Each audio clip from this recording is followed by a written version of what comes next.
Pihak Lita Gading yang diwakili kuasa hukumnya Syamsul Jahidin angkat suara usai dilaporkan Ahmad Dhani ke polisi. Secara tegas pihak Lita tak mau minta maaf kepada Ahmad Dhani. Syamsul Jahidin ditemui di kawasan Blok M, Jakarta Selatan, Jumat 11 Juli 2025. Mempertanyakan untuk apa sang klien meminta maaf kepada Ahmad Dhani. Pasalnya, Lita Gading merasa tak melakukan apa yang dituduhkan Ahmad Dhani. Syamsul juga membantah bahwa Lita Gading melakukan kejahatan luar biasa. Hal ini mengacu pada ucapan kuasa hukum Ahmad Dhani, Adwin Rahadian, yang mengatakan kasus ini merupakan kasus serius. Perseteruan antara psikolog Lita Gading dan musisi Ahmad Dhani terus bergulir. Kasus ini mencuat setelah Lita mengunggah sebuah video edukatif yang menyinggung keluarga Ahmad Dhani dan Mulan Jamila, terutama menyangkut putri mereka, SA. Ahmad Dhani pun melaporkan Lita Gading ke Polda Metro Jaya atas dugaan perundungan terhadap anak. Namun, pihak Lita membantah tudingan tersebut.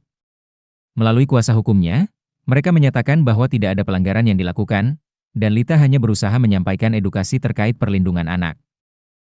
Pihak Lita juga menolak untuk meminta maaf. Mereka menilai bahwa tuduhan terhadap Lita tidak didasari bukti kuat dan tidak berdampak secara psikologis terhadap anak yang dimaksud. Menurut tim hukum Lita, video tersebut justru mengajak publik untuk tidak menyeret anak ke dalam konflik rumah tangga orang tuanya.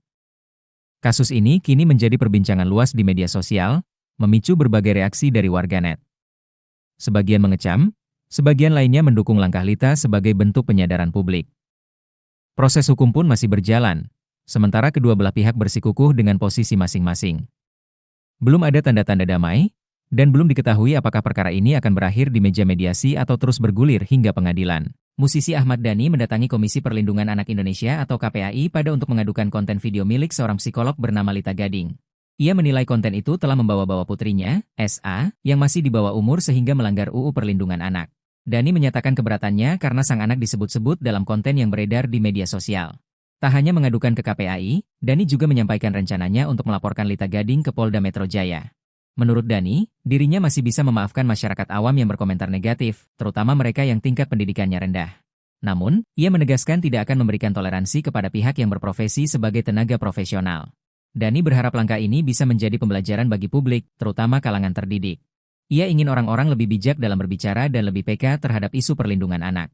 Rencananya Ahmad Dhani akan melaporkan Lita Gading ke Polda Metro Jaya pada Jumat, 11 Juli 2025. Sejauh ini tidak ada komunikasi atau permintaan maaf yang diterima oleh Dhani dari pihak Lita. Dalam kontennya, Lita menyesalkan tindakan Dhani yang mengunggah video kompilasi tentang ghibah dan fitnah Maya Estianty. Ia menilai video itu justru bisa menambah luka di hati SA karena menyangkut masa lalu kedua orang tuanya.